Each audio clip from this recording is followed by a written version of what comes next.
Nice to meet you. Nice to meet you. We are really delighted to be here and to not only see the schools, but also ask you a lot of questions about, what the Finnish education system is like and how. If you spend 3 hours or so in a school, as we did this morning, you saw real relationships and real respect between administrators and teachers. You also see really small enough class sizes so that there's a real differentiated instruction.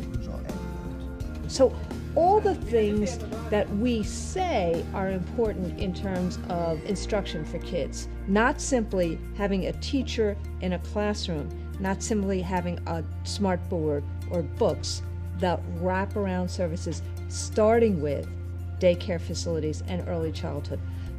That preschool is really a child-centered facility. Yes. You see the attention paid to the experiential learning. Yes. And that the buildings are retrofit for kids. Thanks to the OECD PISA data, it shows that Finland is performing better than the average. Yeah?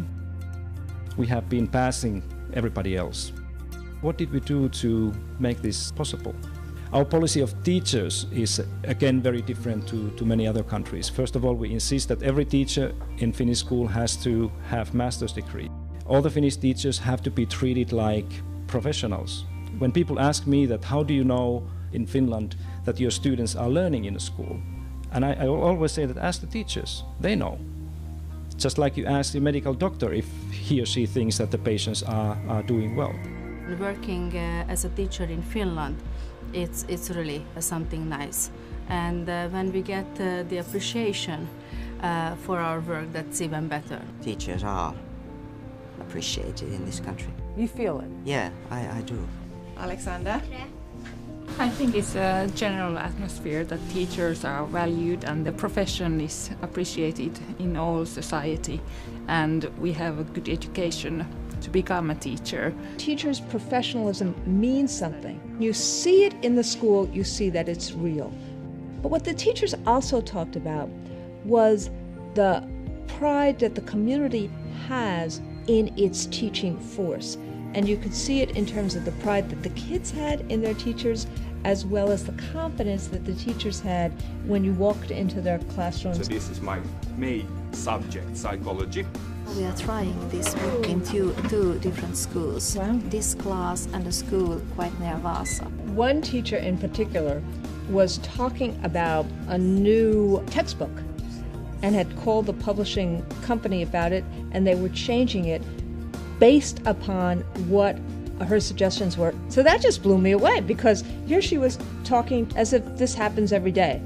20 lessons a week. 20 lessons. Yes, but they work another 20, Right. preparing lessons and marking papers and so on. So it's not only teaching hours. Right. They have other duties as well.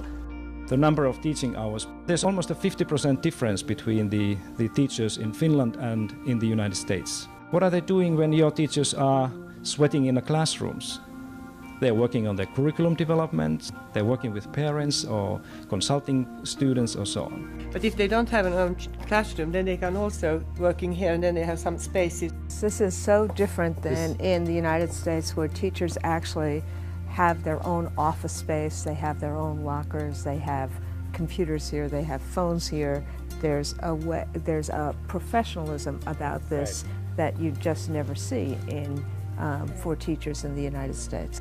If you go to Finnish school and say that mathematics, reading and science are the most important subjects, they will kick you out, because this is not the way we understand learning.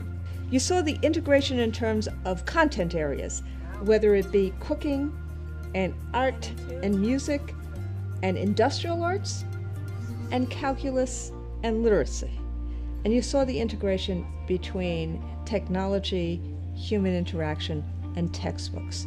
When we talk about how there's no one-size-fits-all, you saw that clearly in the schools that we saw today. This whole business of education is run by the educators. And that's why the communication and dialogue within this community is very different. Really, really appreciate the time. Thank you. What is so obvious about the education system in this country is that people are engaged in problem solving, not in winning arguments. The notion that somebody is an obstacle is just irrelevant here. It's not even part of the conversation. The conversation is always about how can we all together help children. They assume that teachers should be the center of a child-centered education system, and they work to make sure that teachers have what they need to accomplish their task of educating a country.